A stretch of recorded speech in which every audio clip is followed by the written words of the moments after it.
Chapter 22. Night had completely fallen shortly after they had hit a highway. Alicia had made a random turn and started driving. The area was secluded with only their headlights to light up the road. She was so focused on trying to figure out where they were and where they should go that she didn't notice the changes at first. It started small. The chair that she was sitting in was not as comfortable as she remembered. She pushed it off as exhaustion.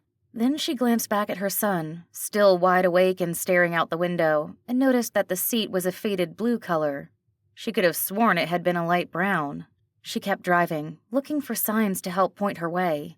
The small highway led to a larger 4-lane road, and she happily turned onto it, hoping that it would lead her somewhere with people. The night seemed to be playing with her mind. Not long on the new road, they passed houses pushed far back on long driveways. The light was too far away to do more than provide reassurance as she drove, using the headlights to look for creatures on the side of the road.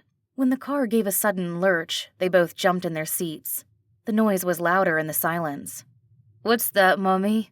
Kenny asked. Alicia brought her attention from the road back to the car. Around her, the car had shifted. The inside looked like a beaten-up sedan with faded blue interior. The passenger seat had morphed from a brown faux leather to a blue cloth worn completely away in some sections. Her son was no longer completely buckled into a strap that was adjusted across his shoulder. Now there was just a buckle over his lap. The dashboard was a cracked dark blue plastic with a large radio console with a manual radio selector and a tape player. Even the exterior of the car had changed. They were no longer driving in an SUV. The car was long with a light blue hood that stretched out in front of them. The trunk had morphed from a hatchback to a large compartment off their back end. "I don't understand," Alicia started. She looked around again, as if expecting it to look completely different again. "Kenny, the car, do you see—" She didn't know how to finish. "It changed," Kenny said. "It's like the house." The house that had looked abandoned from the outside but inviting inside. Except now their car had morphed from something safe and modern to an ancient artifact. As if sensing her thoughts, the car sputtered and then caught again. On the side of the road, Alicia caught a sign. The ones they lay out to announce cities. She hadn't caught the name, but they were only 13 miles away, so she kept driving. Alicia thought back to all the times that Sadar had come back with a different car. She had thought that he was stealing them a new one, but maybe he was just changing the way this one looked. He had said he took a car from someone who wouldn't miss it.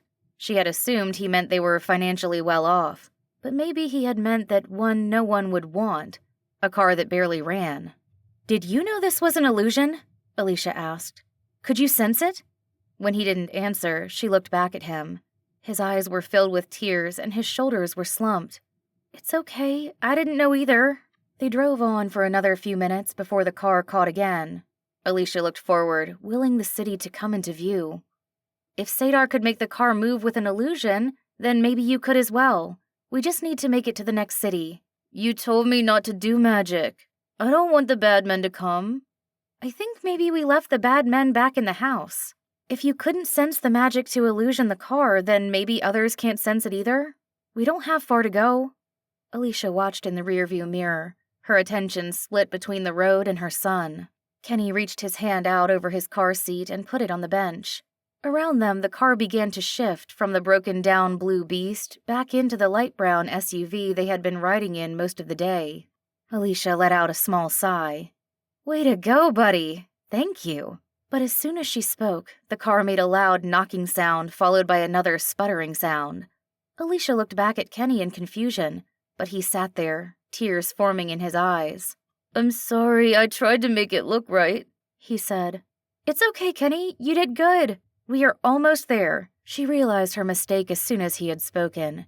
How could he illusion a functioning engine when he probably had no idea what one even looked like?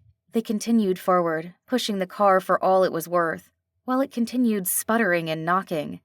When it finally died, Alicia had just enough momentum to steer it to the edge of the road. She tried starting it again and again, but the engine didn't even pretend to turn over. She shut off the headlights and sat back, uncertain what to do. But as she looked forward, she saw the outline of the lights. They were just outside of the city.